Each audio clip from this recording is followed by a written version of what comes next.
teichoic acid running through it, a macromolecule that runs through that layer. If it is a lipoteichoic acid, so throw lipo in front, lipo means that there's a lipid component to it, right? Then that lipoteichoic acid, the lipid portion, is inserted into the cell membrane. So it helps anchor and hold that cell wall structure with the cell itself. Now, the gram-positive cells are going to stain purple.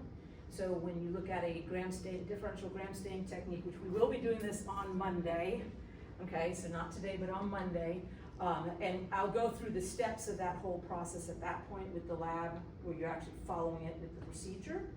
But the outcome, though, is that when going through that gram stain procedure, the gram-positive bacterial cells will stain purple.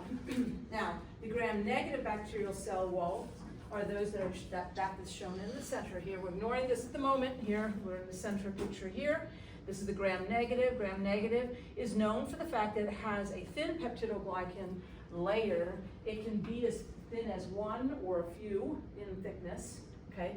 But so it's significantly thinner than the gram-positive cells. It also has an outer membrane.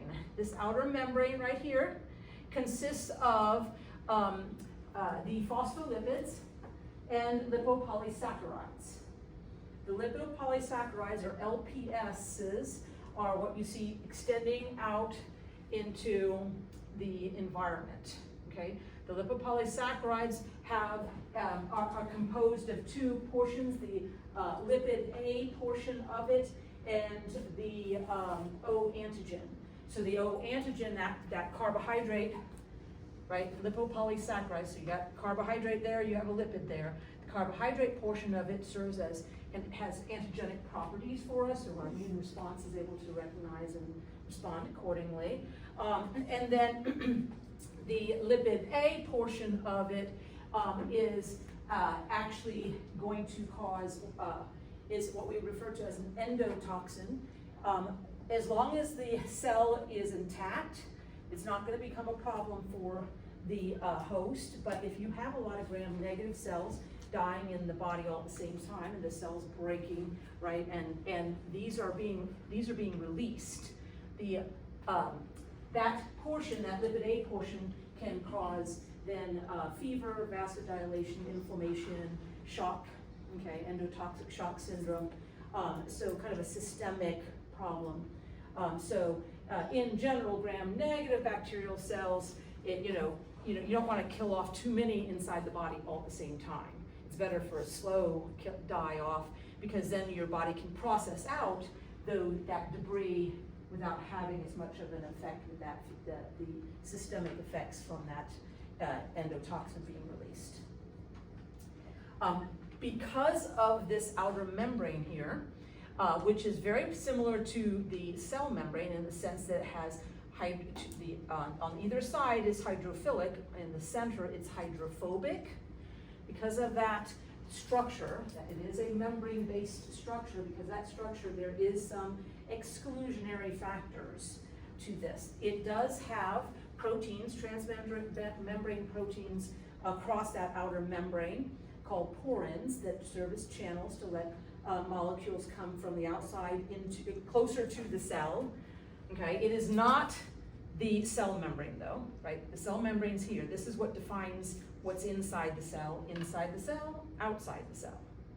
The outer membrane is on the outside of the cell, but it too, because of that hydrophobic region, has exclusionary properties. So for a gram-negative cell, you have far reaches of outside of cell, right? The area right here that's in between the outer membrane and the cell membrane, and then inside the cell. This region here, they give a name called the periplasmic space. That periplasmic space is its constituents, that's present in that space is going to be very different than what's outside of the outer membrane. The outer membrane does play a role in excluding some antibiotics, which is why gram-negative cells are less susceptible to certain antibiotics, right? We have more antibiotics that are effective against gram-positive than gram-negative. Now, this particular figure that they show, you'll notice they refer to this area, what I just called the periplasmic space. You'll notice that they refer to this area right on the other side of the thick peptidoglycan layer, also a periplasmic space. But the peptidoglycan layer is no different than a lattice, right? You've seen a wood lattice. It has big gaps. So there's nothing preventing molecules from crossing. Even though this is thick, there's nothing preventing access, okay, across this thick layer. The limited access of the periplasmic space on the gram-negative has to do with the outer membrane portion and the fact that it has that hydrophobic domain so that these not all molecules can pass unless they can cross that channel using that foreign transmembrane protein. All right, let's see. The gram-negative cells are going to be pink when you do the gram staining procedure. Okay, they will end up showing up as pink in color. And then the last that's shown here is that we're going to talk about is the acid-fast bacteria.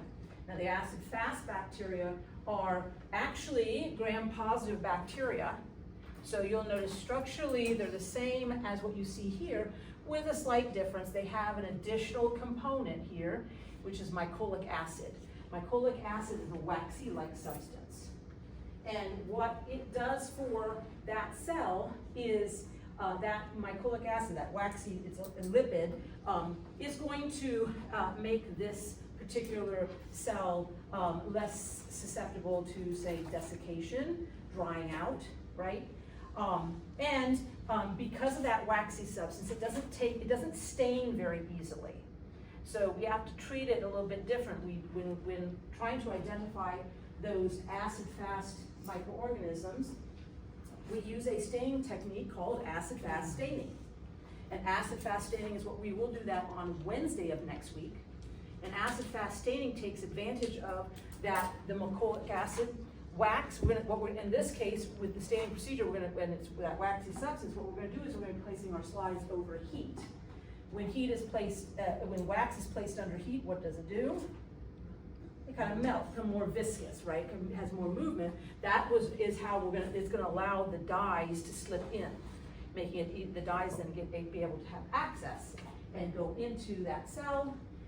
Then we take it off of the heat, and then we proceed to do some rinses and counter stains to get our others, so that we'll be able to see acid-fast positive organisms, those that have mycolic acid, against any other organism, which we refer to as acid-fast negative. Any organism that does not have that mycolic acid is going to show up the counter staining color. Acid-fast microorganisms are going to be, the staining technique is very important when we're trying to diagnose organisms such as Mycobacterium. Mycobacterium tuberculosis and Mycobacterium leprae are your two common ones medically relevant, and that is obviously the Mycobacterium tuberculosis, the cause of tuberculosis, and Mycobacterium leprae is the cause of leprosy or Hansen's disease. Okay. So those are when we would use that particular staining technique. And when you are trying to stain for, say, in TB, so tuberculosis, right, the sample that you're going to get is a sputum sample. That is, somebody's hacking up, right, mucus from the lower lung area. It's got to go through the mouth. And when it does, bacteria from the mouth and other microorganisms from the mouth, not just bacteria, but protozoans, yeast, we have all sorts of goodies in there in our mouth that help us out, but they're all going to potentially contaminate the sample, but none of them will stain acid-fast positive. So if that individual has Mycobacterium tuberculosis, it's going to stand out a different color against all these other organisms. And then, of course, before we move from this slide, these are the different types of cell walls. And again, this particular cell wall is only a subset of gram-positive. It is a gram-positive organism. Structurally, it's set up like the gram-positive. It just has the additional components there to make it special, okay? But we do also, though, have a very small group of microorganisms that do not have a cell wall, okay? So the medically relevant microorganism or bacteria that does not have a cell wall would be Mycoplasma pneumoniae. So Mycoplasma pneumoniae is much smaller in size. It does not have a cell wall at all, so it does not stain gram-positive or gram-negative. And because it doesn't have that structural support from a cell wall, the shape is a little pleomorphic. It changes shapes because it doesn't have that set structure, and it's more susceptible to osmotic pressure. Mycoplasma pneumoniae is the cause of walking pneumonia. It's harder to treat because many of your antibiotics target the bacterial cell wall. It doesn't have that. So you have to pick an antibiotic that's targeting some other aspect of that particular microorganism. All right. Now, the flagella. The flagella is going to look a little bit different depending upon which type of cell wall the bacteria has. The flagella itself is external to the cell. It is composed of 3 parts. We have the filament, the hook, and the basal body. The filament is the portion that extends out into the environment. So that's, when you look at it here, those are these portions that go out into the environment. That's what's actually going to be rotating around, whipping through that the matrix that the organism is in. The hook is basically a bend that attaches, like an attachment point for the filament to the basal body. The basal body is what anchors the whole structure to the cell. That anchoring is going to is going to have to pass through the cell wall, which is where we see the differences between whether it's a gram-positive, gram-negative bacteria. That basal body is going to be slightly different. And then it's going to anchor within the cell membrane. It uses the proton motive force across the cell membrane to provide the energy to make that flagellum move. So what we find for the basal body is a series of rings. You'll notice in this case, you only have one. This is the gram-positive cell, you only have 1 ring, versus in the gram-negative cell, you'll have several rings within that within the structure, including in that outer membrane, as well as the main ring that sits in the cell membrane area. And but the proton motive force that's creating the energy is on the base of that basal body area. Okay. All right. The proteins that are the filament is made out of a protein called flagellin. Okay. And so that is going to be, that protein happens to be something our body will target when we have an immune response. So kind of our,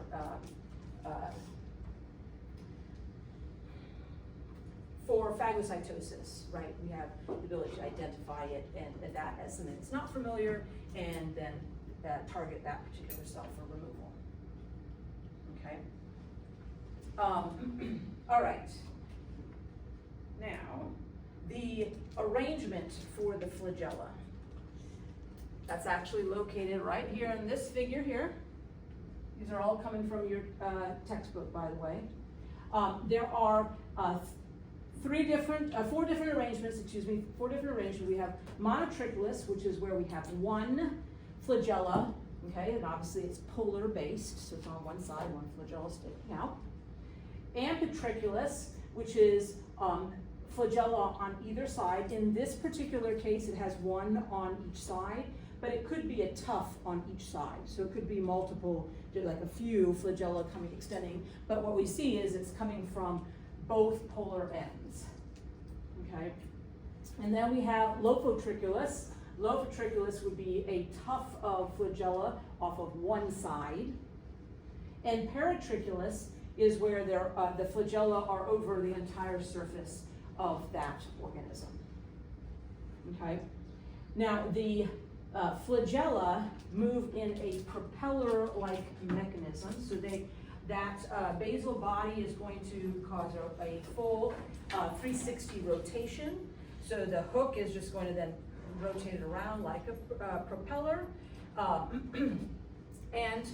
So we have a movement of what we call runs and tumbles, okay? When the propeller mechanism are rotating in a counterclockwise direction, you're going to get a run type of movement where it's going to be a directional straight movement in one direction, right? And then it'll switch to rotate clockwise. When it rotates clockwise, forward movement doesn't exist, it just kind of spins around in circles, okay? And then it alternates then between these runs and tumbles. The run's directional movement, then it'll spin around, and then wherever it stops is the way we move in that next direction, okay? So how do they get to where they need to go? Well, everything's based on taxis, right? An attractant, or it's either equally going back and forth between runs and tumbles, so it's a random event, or if there is an attractant or deterrent of some sort, then that will trigger longer runs, okay, and fewer tumbles. And so the attractant can either be light or it can be chemical based. Okay, if it's a chemical that's determining what the direction and the ability to move, it's called chemotaxis. Okay, and if it's light, it's called phototaxis. So in this case, they've got, in this figure they're demonstrating here, we got a attractant that is going from the attractant's higher concentration here than it is over here. So as this cell, right, is in a run, when it recognizes that it's moving away from the attractant, so signals indicate that the concentration of that attractant is declining, it's going to rotate or switch into a tumble. If it is going towards the attractant, then it will, like I said, the run will be longer. If it's not going towards the attractant, the run will be shorter. And that way, it's not necessarily, hey, I want to get from here to point A to point B, and it's just a direct run, I just go. No, it's every time they tumble, who knows which direction they're facing, right? So as they start that run, signaling and communication of where the concentration to that attractant will be determined. And if they're finding the cells is recognizing it, it's moving away from that attractant, then it's going to stop right away and tumble again. Okay, so it's not as clear cut for a movement as, say, okay, I want to go from here to get to my house, right? And I'm going to take the crow's direction direct to my house right away, right? You kind of take all these side routes to get to where you're going, but eventually you get there as you're controlling it through these the duration of the runs. All right. Other external structures. Other external structures include the fimbriae and the pili. The fimbriae is what you see in this far left-hand picture here. Fimbriae are bristly-like structures that extend out. They usually coat the entire surface of that cell. And they are not flagella. okay? That's not flagella there that you're seeing. The fimbriae are shorter than flagella, those bristly-like structures are not for locomotion either. They're for attachment purpose. So to me, the best way to kind of describe it would be more along the lines of Velcro, right? When you look at Velcro, it's got all these little, like hairy-like projections, and then it makes it easier to stick to something else, right? Because it gets all caught up in, say, in this case, it gets caught up in the mucus, right? And allows it to better attachment. This fimbriae that coats the entire surface is for attachment purposes. All right, whether it be to other bacteria or to a surface. Another type of fimbriae is what you see here, that's referred to as the pili. It can be referred to as the conjugation pili, the sex pili. In the case of the pili, it is a structure, it's a hollow structure that is formed from one cell to another cell, so it's connecting the two cells, and genetic information then is able to transfer from the one cell that formed the pili into the other cell. Okay, I'm not going to go through that whole process at this point because that'll be what we'll talk about in Unit 2. So we'll talk about that specific process of conjugation for means of transferring genetic information, altering genetic information, right? But it is something that some of our bacteria can produce. Now, this here is a picture I pulled just off of the internet. So this is not talked about in this particular textbook, okay? But this here is actually it's not bacteria, it's archaea. And archaea produce a specialized fimbriae that's very unique. You can see the little structures here shooting off. When they take a closer look, this is what you're looking at. And the last textbook brought it up. This textbook doesn't have it. I can't not talk about this because this to me is amazing. This is an archaea cell. It creates a fimbriae that looks like a grappling hook.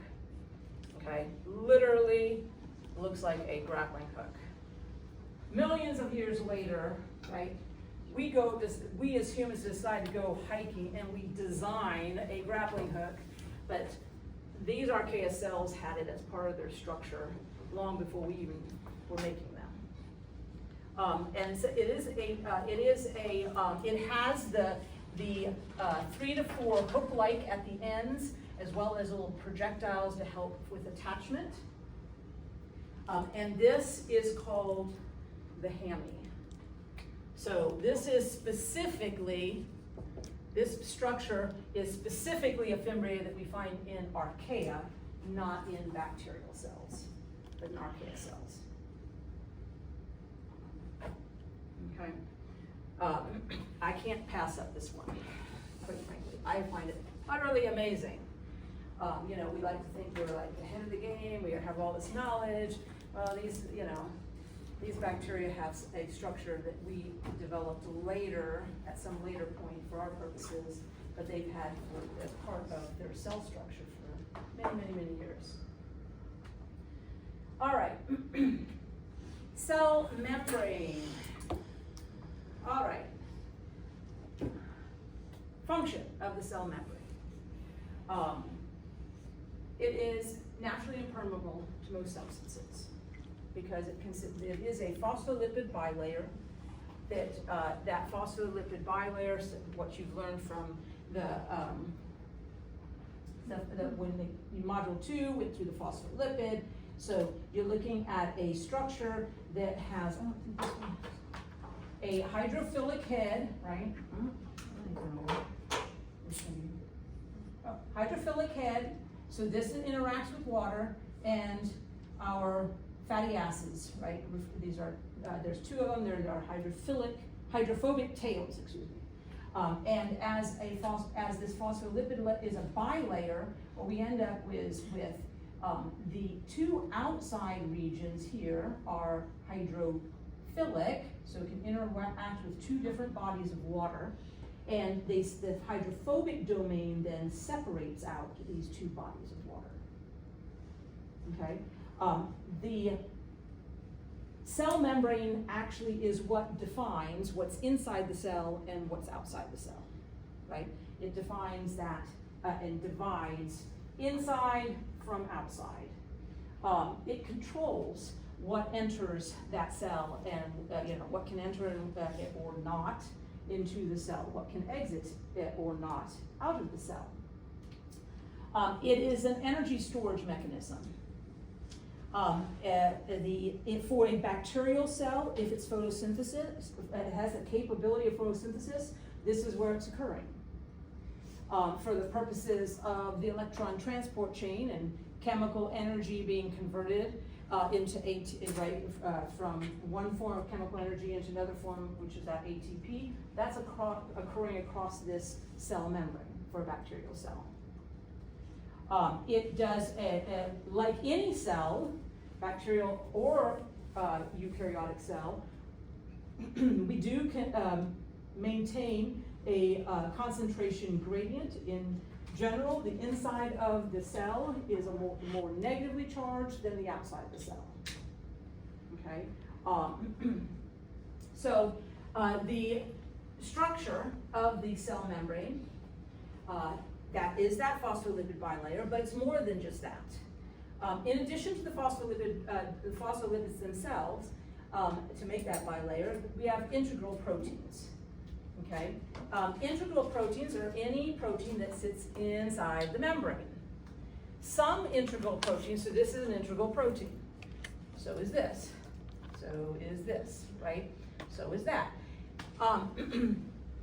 Integral proteins sit in the membrane. Some integral proteins are transmembrane proteins. Transmembrane proteins span across the entire. So of the integral proteins that we just pointed out, this one and this one would be transmembrane proteins also. So they're integral, but a subclass of referred to as transmembrane. And then we also have proteins that are going to be referred to as peripheral proteins. Peripheral proteins are like you see this purple one right here that are not inside the membrane in any way, shape, or form, but they are associated with the membrane usually through a protein, through an integral protein, right? So interaction with an integral protein means it has become part of that membrane structure. All right.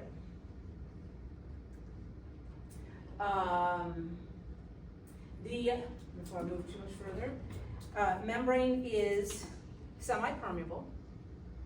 Okay, so some things can pass, small non-charged molecules can pass through, some small charged molecules can. So it, again, controls what enters or exits. It is also a fluid structure.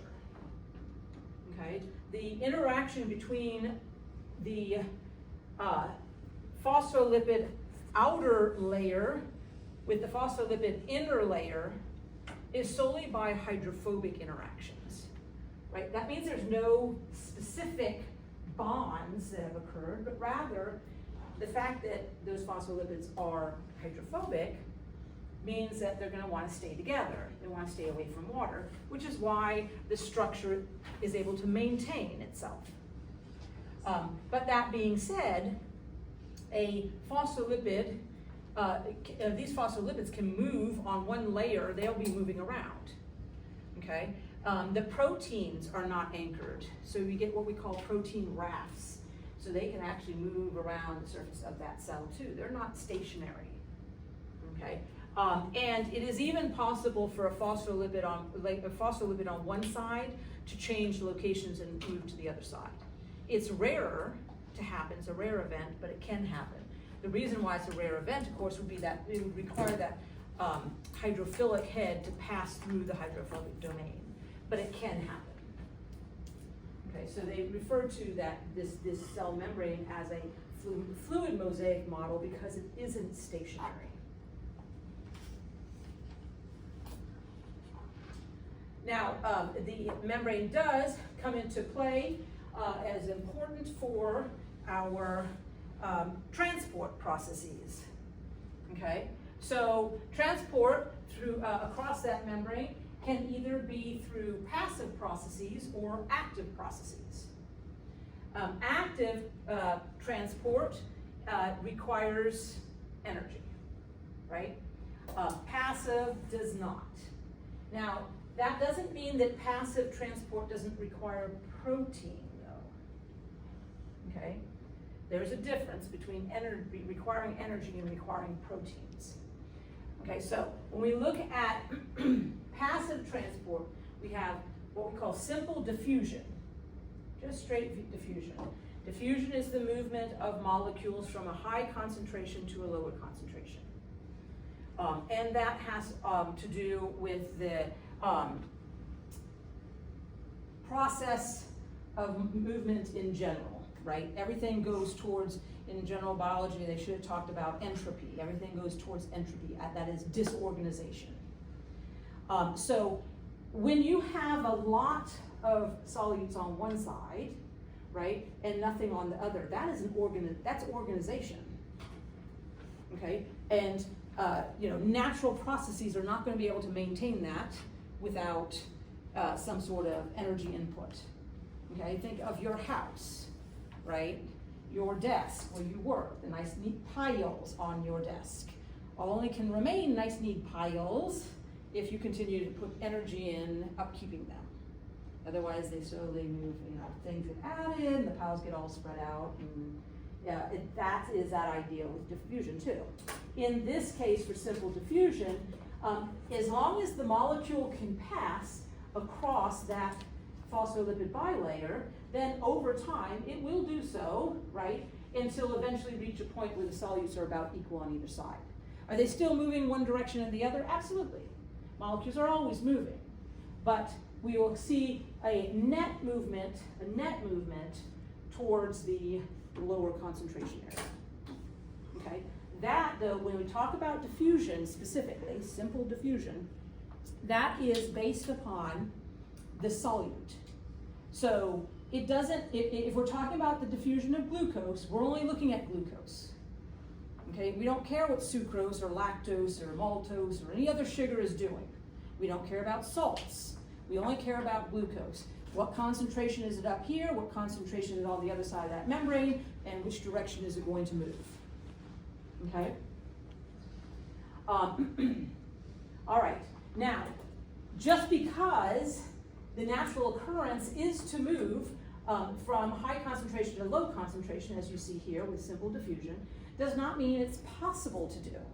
Because the molecule, such as glucose, might be too large and have too much hydrophilic properties to be able to cross that phospholipid bilayer. Okay, so then if that's the case, it's still stuck on the outside, even if the outside is higher in concentration.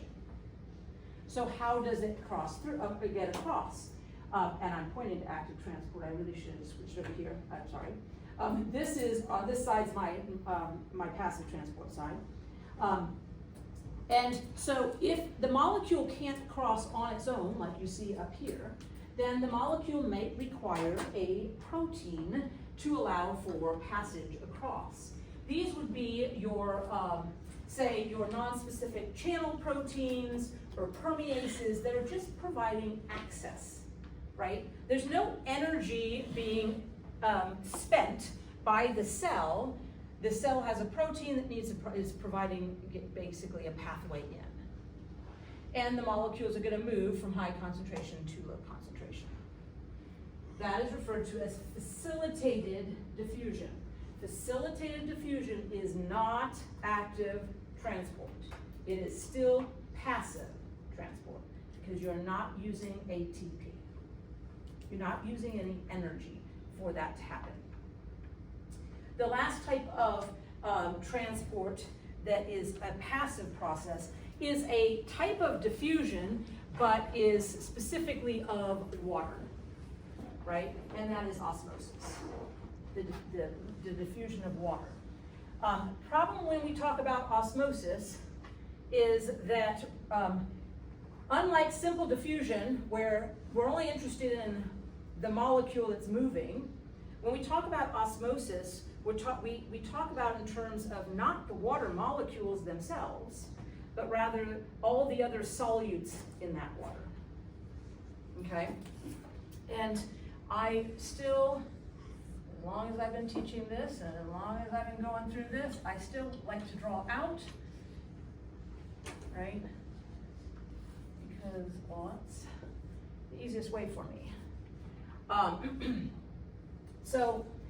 With osmosis, right, we have different situations that can occur, and that can occur where and our movement, so of the water. Okay, so when talking about osmosis, water moves from areas of low solute to areas of high solute. Okay. After just saying diffusion is from high to low, now I've seemed to have switched and said low to high. Okay. But notice I said water molecules, right, are moving from low solutes to high. In this case, I was saying, say, glucose molecule from high to low. The molecule that's moving is glucose, and it's moving from high to low. When you're talking about water, you talk about it in solutes.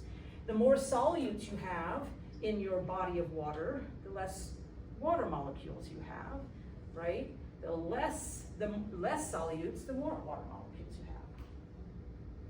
So I could say, yes, water is going to move from high water molecule to low water molecule area, but we talk about it in the form of the solutes, not the water molecules. Okay? So, in this case, we have different situations that can occur, right? Water molecules here are going to move, net movement will be outside. Yes, there will be some moving inside. I'm not saying they're not going to move inside. Net, though, is going to be outside because there are more solutes outside than inside the cell. In this case, they're going to move equal inside and to out, right? And in this case, they're going to move in. Okay? Yes, sure, might move in the opposite direction, but the net movement will be into the cell. Now, water molecules can move across a membrane with or without a protein. As in, it can be a facilitated process where they have a channel protein for the water molecules. That's most efficient, but water molecules do also have the ability to cross that phospholipid bilayer, even though it's a hydrophobic domain. It just slows down the process is all. Now, this situation with this is osmosis, right? Okay, and with osmosis, when we look at our cell, then we have three different potential situations. Those are that can arise. Those are referred to as our tonicity. Right? The tonicity would be the environment, talking about the different environmental conditions that we will see. From general biology, what situation is this? Where it's higher outside than inside. What's that tonicity called? Right. Hypertonic. Right? This was the hypertonic. This where it's equal inside and out. Iso, right? Isotonic. And where it is less on the outside than the inside. Hypo. Good. Right? So you guys recognize those words, or should recognize those all from general biology. All right. Because we'll be coming back to those with our membrane. If I can get the talk discussion. Oh, well, I guess I'll talk about it in a little bit. Before I get to more discussion on that, let me go to active transport.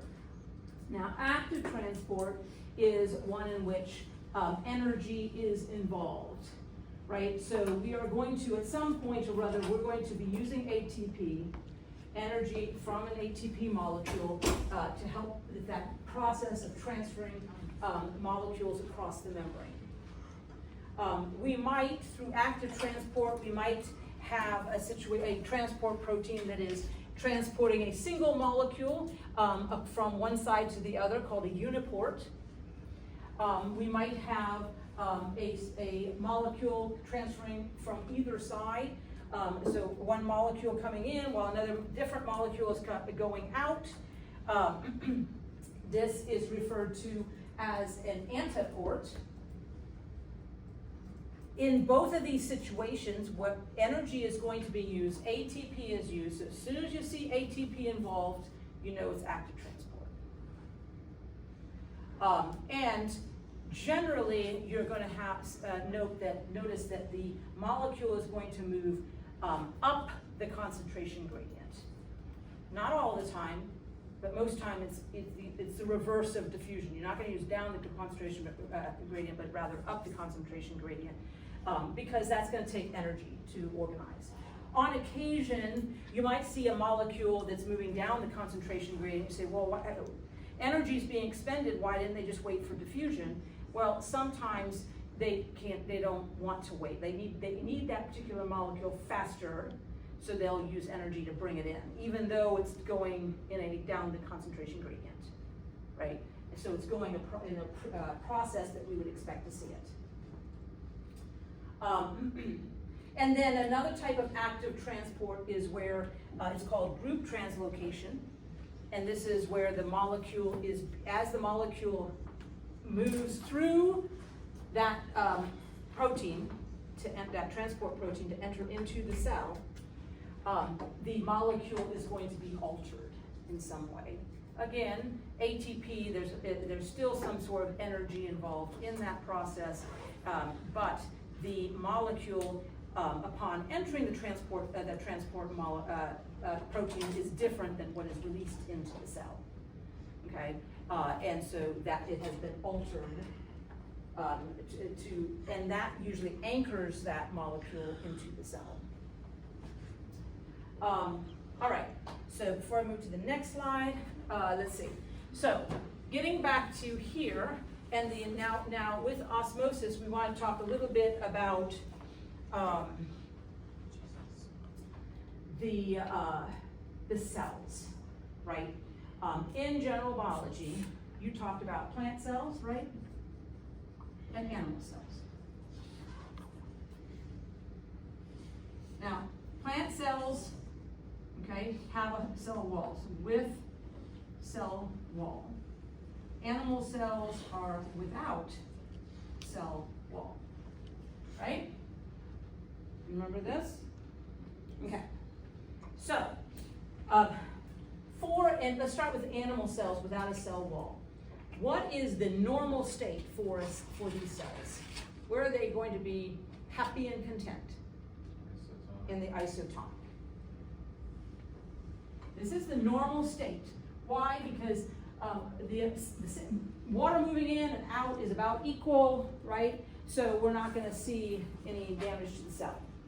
But when the cell is placed in, say, a hypertonic solution, right, what's going to happen to that cell? It's going to, in a hypertonic. So my arrow's moving out. It's going, what's the term? It is going to be killed, yes, but not lysed as in burst, but rather Shrink. Shrivel, right? Shrivel. So this is going to shrivel.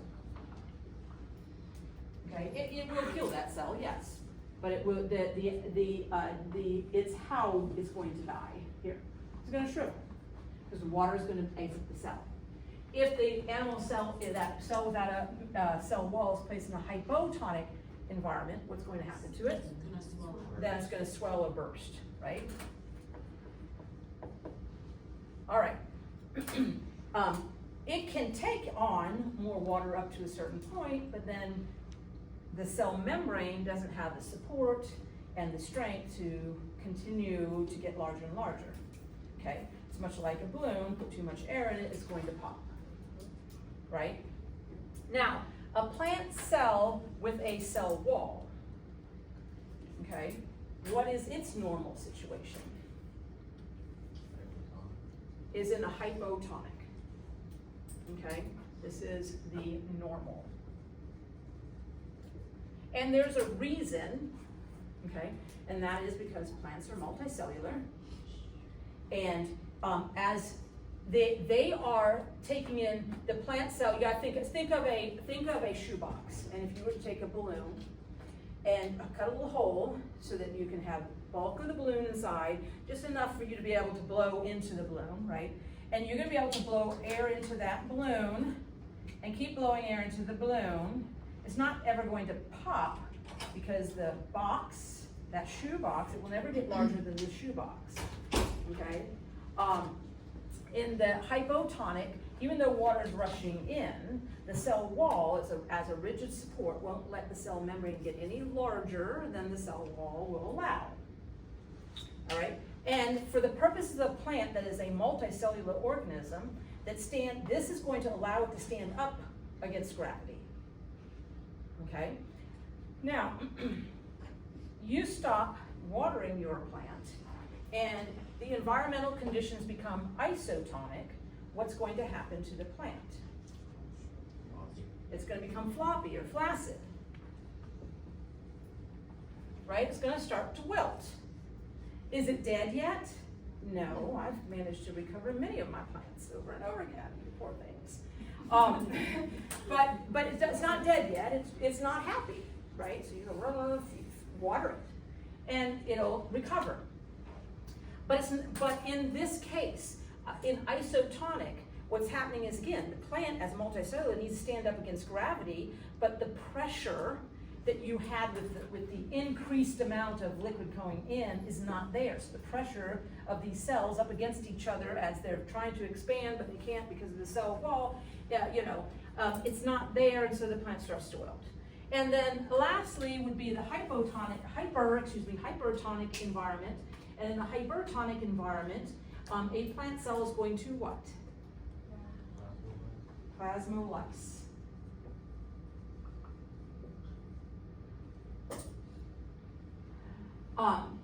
This is where the cell membrane still exists as a rigid structure for that plant cell, but the cell wall, I think I said cell membrane, the cell wall is still a rigid structure, right? But the cell membrane now has been shriveled in, right? And so it's now, the water isn't there. It's been removed. Okay. All right, so these are what's going on for plant cells and animal cells. When we talk about bacterial cells are here, right? Bacteria are with the cell wall. Difference is, bacterial cells are single-celled organisms. Do they care about gravity? No. They're not trying to stand up against gravity. There's no recognition of standing up at all for a bacterial cell. So normal is here with isotonic, but hypotonic can also be normal. They're okay with that. They're okay with either. Right? Because even in a hypotonic environment, because they have that cell wall, they're not going to burst open. Some bacteria, for instance, when you use penicillins and cephalosporins and penicillins prevent the bacteria from making its cell wall. So those bacteria, while you're taking that antibiotic, those bacteria are not able to make a cell wall, and they become like these guys, okay? And so those particular antibiotics aren't actually killing the bacterial cells. They don't kill the bacterial cells. What they do is they compromise the bacterial cells by removing that cell wall component and that rigid support. And so now osmotic pressure is what kills those cells. Those cells are now more susceptible to the hyper or the hypotonic environment, and they die. Okay? As a bacteria ages, as time passes and bacteria ages, because guess what? Bacteria do age just like we do. As they age, so they don't reproduce to make more, so they are existing but not reproducing, then they're going to age.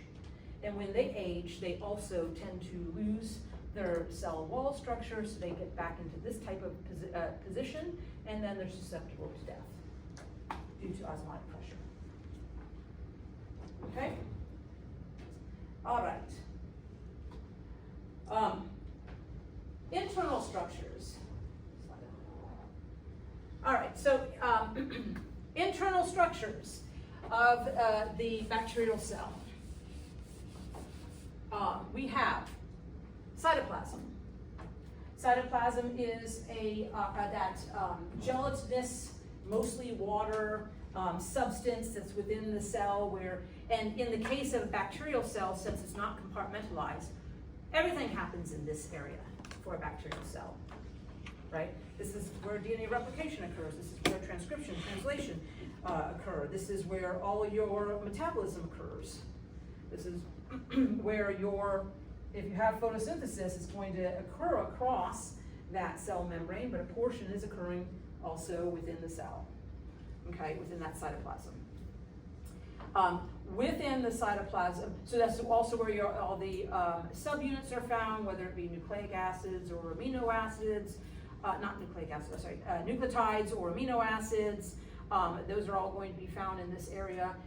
You will also find, of course, within this, the genetic material. The genetic material is going to be DNA, so it's chromosomes in the form of DNA. And that genetic material will be associated with these nucleoid proteins that are going to be positively charged. The DNA interacts and wraps around it, just like the eukaryotic cells. In the eukaryotic cells, histones that are coming into play. It's not histones here. It's a different molecule, a protein, excuse me, but it serves the same function. And it condenses that DNA into an area within the cell, and that area within the cell is referred to as the nucleoid. The nucleoid has direct contact with the cytoplasm. The nucleoid is solely where the DNA is located. The fact that the DNA has direct interaction with the cytoplasm means that transcription and translation can occur like back to back. There's no wait time. The messenger RNA can still be in the process of being transcribed, and ribosomes will already be able to attach to it. If it's long enough, ribosomes will be able to attach to it and start translation, which results in quicker response time, right, to environmental conditions. Aside from the DNA that is found, that genetic material that's found in the nucleoid, so those chromosomes, bacteria may have plasmids. Plasmids are extra chromosomal DNA, so genetic information that's not part of the chromosome. Plasmids are usually provide extra beneficial genetic information, such as maybe antibiotic resistance or the ability to metabolize a particular substance that didn't normally have. Plasmids can be, we'll talk about in the second unit where they can get them, but they can be transferred or obtained from the environment. They can be obtained from a viral infection that went a little wonky. They can be obtained through the sex pili from one cell to the next. Okay, so plasmids generally confer benefits to the cells that have them. Okay, but when the cell has it, it's part of its genome, but it's not part of the DNA chromosomes that you find in the nucleoid. Now the ribosomes are for protein synthesis. So the function of ribosomes, whether we're talking about a eukaryotic cell or a prokaryotic cell, is the same. However, ribosomes are different. So a prokaryotic ribosome is different than a eukaryotic ribosome. Prokaryotic ribosomes are smaller. So you'll notice that this says 70S is the complete ribosome. S is for Spegberg units. It's just a unit based on centrifugation. So they take a cell lysate, they put it on a glucose gradient, and then they centrifuge it really fast, right? And centrifugation means that tube, initially it might, be perpendicular to gravity, but as centrifugation occurs, it's going to go perpendicular to the spin point, and the cell lysate is going to move through that gradient and stop when enough, pressure is going the opposite direction. So it'll travel up to a certain point, and then if the gradient is stronger than its travel pole, then it'll stop at that point. And in this case, it stopped at what was determined as a 70S. A eukaryotic ribosome is will be found at an 80S. Okay, you say, oh, so what does that mean? It just means it's larger. There are different proteins. The proteins are a little bit different.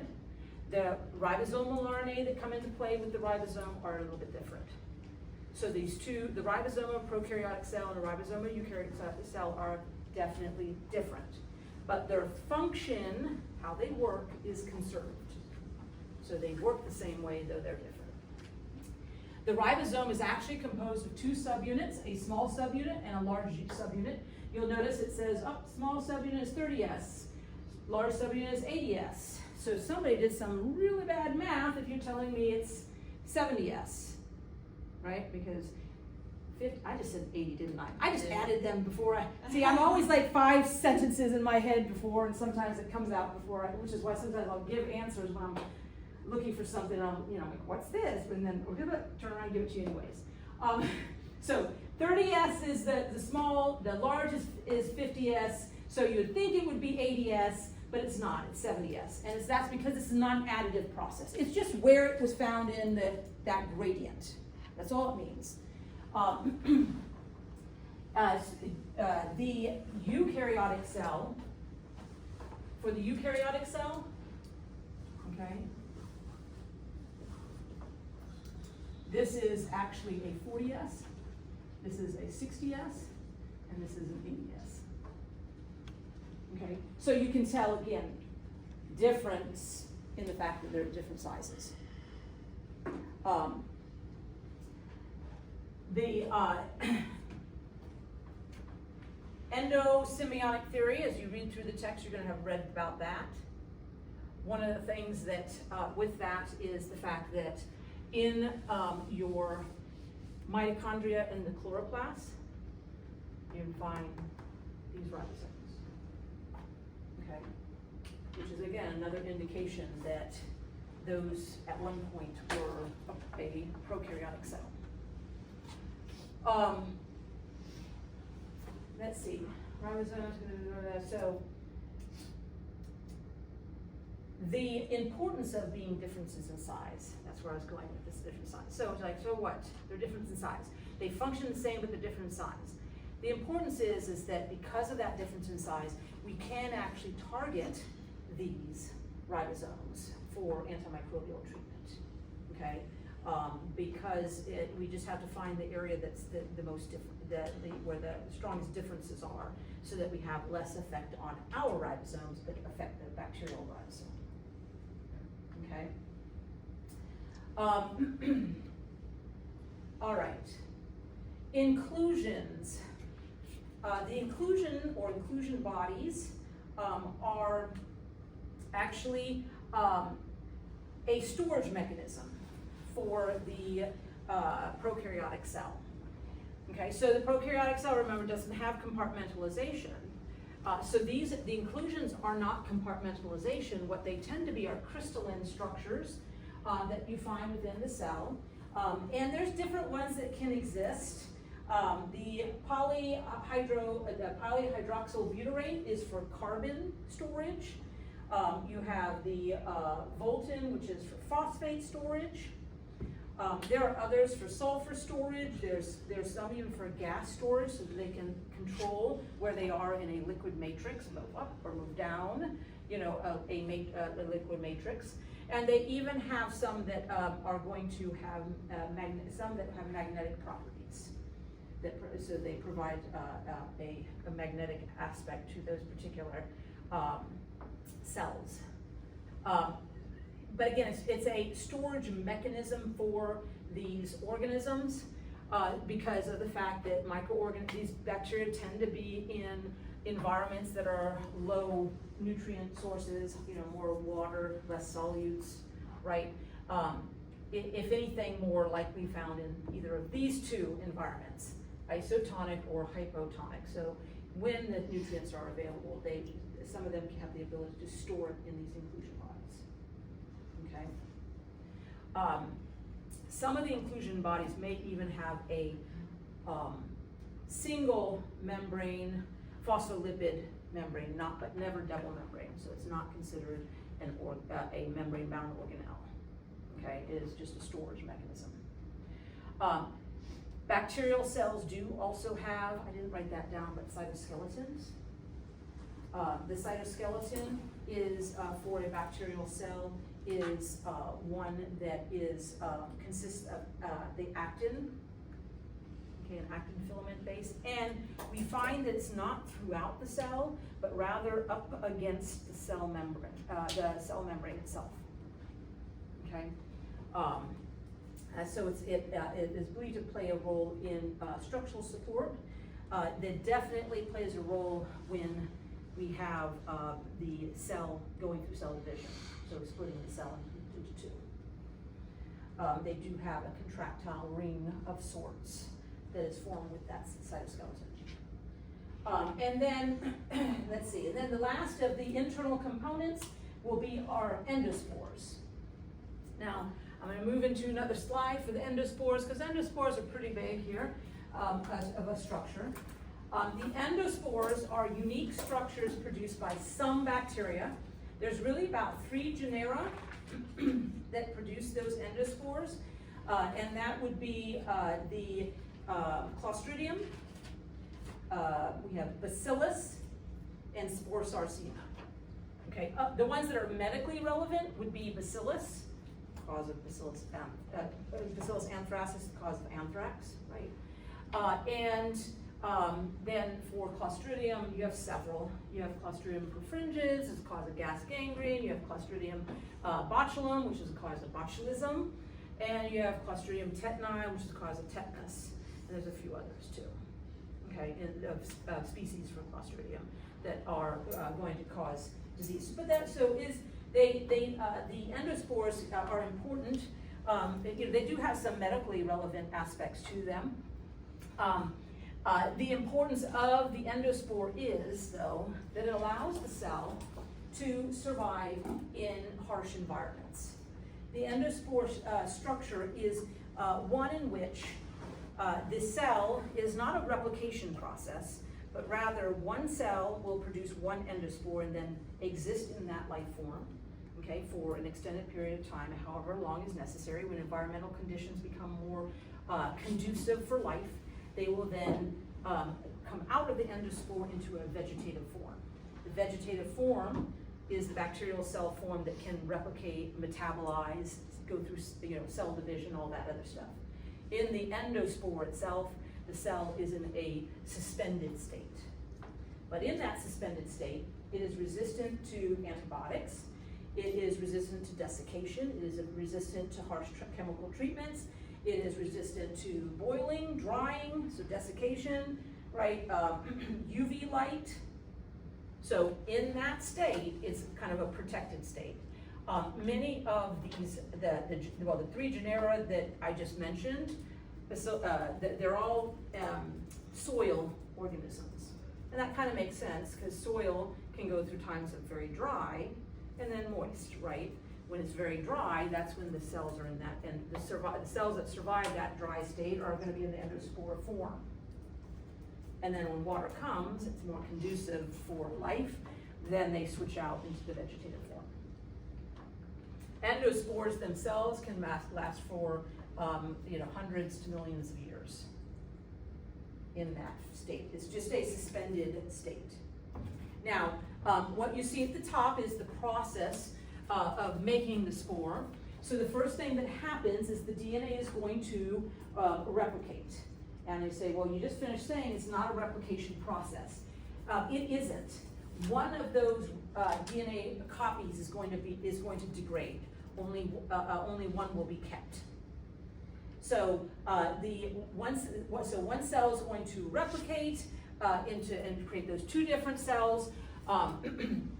The side that's going to become the endospore, what we're going to see is the cell membrane is actually going to, from the left-hand side here, is actually going to engulf to create a what we call prospore that now is a double phospholipid bilayer.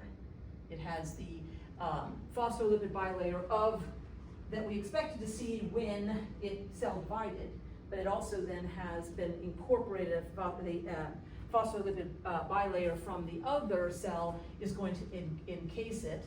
During that time, this DNA is going to start to degrade. This prospore can also be referred to as a forespore, is going to start having a dehydration process occur. Okay, so there is two calcium ions and dipacolic acid that are going to then remove water, so it becomes in a dehydrated state. And then we will also see a series of coats that include the peptidoglycan that is going to surround that endospore. And once final maturation occurs, the endospore is then released and it becomes a free spore. The cell that it was inside, so here it's an endospore being formed. This is it's being released. Once it's released, it's a free spore. Okay, endo meaning inside, right? So during this time, this endospore that is forming, it starts out as a prospore and moves into the endospore as the coats form around it. The cell that's surrounding it though is called the sporangium. It is not going to survive, it is going to deteriorate. So what we have is one cell that goes through cell division, right, that starts that process of cell replication division, only gives you one endospore. So it's a one-to-one relationship, not a replication process. This is going to be triggered when environmental conditions indicate the cell gets triggered saying the environment isn't conducive for growth, then this will happen.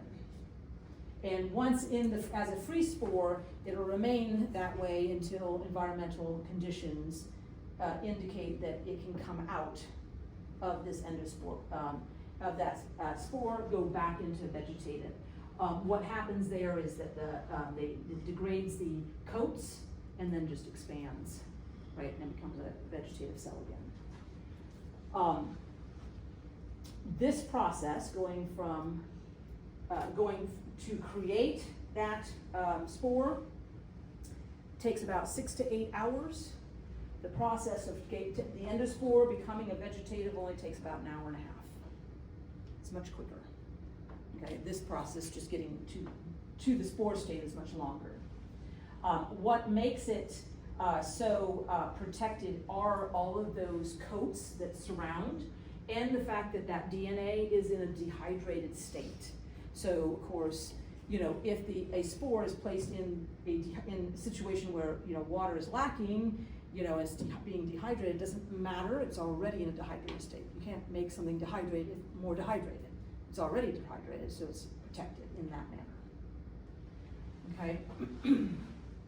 Now, We will do endospore staining next Wednesday. So this is actually something that you'll actually do in lab next Wednesday, where you'll see, in this case, what you see is, this is a spore staining technique, excuse me. This specific one is called Schaefer-Fulton spore staining, and we will do this one. We'll do another one also, 2 different types. But you see the little green dots that are inside of the red?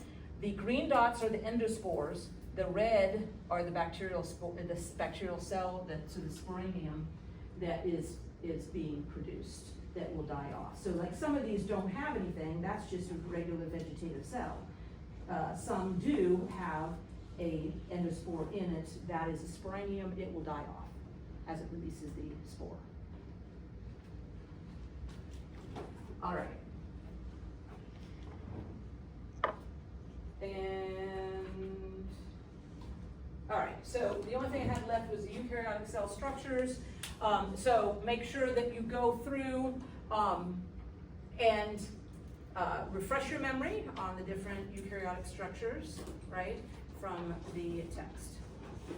All right, because we're going to stop here and go to lab, actually right on time, like 7:15, so about 7:30 is when we start lab.